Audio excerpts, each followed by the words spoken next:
Bonjour à toutes et à tous.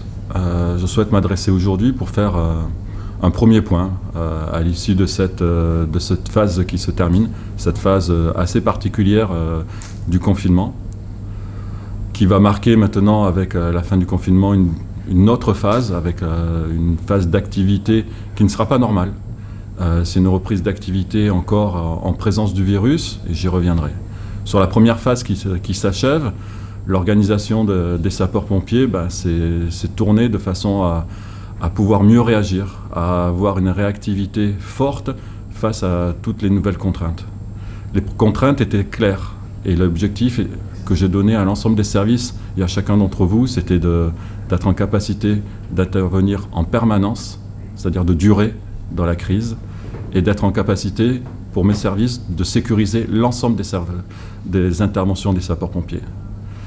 Globalement, nous sommes sécurisés pour les 6 prochains mois en termes d'équipement de protection, que ce soit les masques, que ce soit les charlottes, que ce soit les lunettes ou les différents éléments de surblouse, de façon à ce que toutes ces interventions, on puisse continuer à les réaliser avec la même attention, avec le même professionnalisme et surtout avec le même niveau de sécurité pour chacun d'entre vous. C'est de nos objectifs avec le Président d'être en capacité de durer, comme je le disais, sur toutes ces interventions et de durer avec ce niveau de sécurité.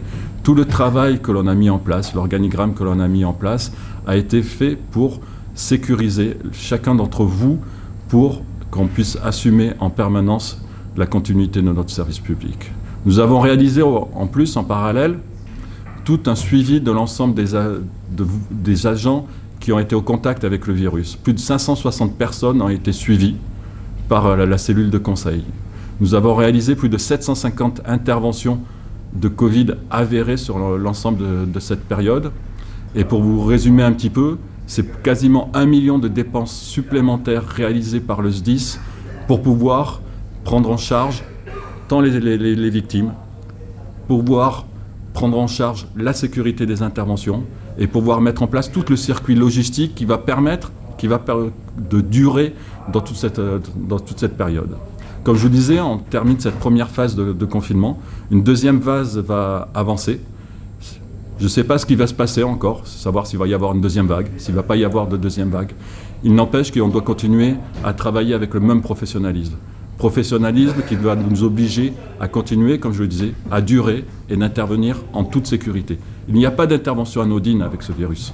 C'est ça la particularité. Et là, je souhaite vraiment à vous saluer tous en caserne, que vous soyez sapeurs-pompiers professionnels, volontaires, pour tout le travail que vous réalisez, pour toute l'abnégation que vous réalisez sur chacune des interventions.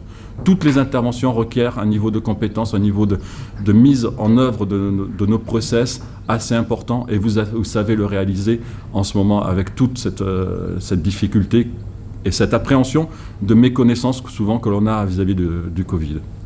Je tiens également à remercier tous les personnels administratifs, techniques, spécialisés qui sont mis en œuvre pour faire assurer le suivi, pour assurer les circuits logistiques et faire en sorte qu'on arrive à pouvoir acheminer tous ces masques, tous ces blouses dans les centres de secours.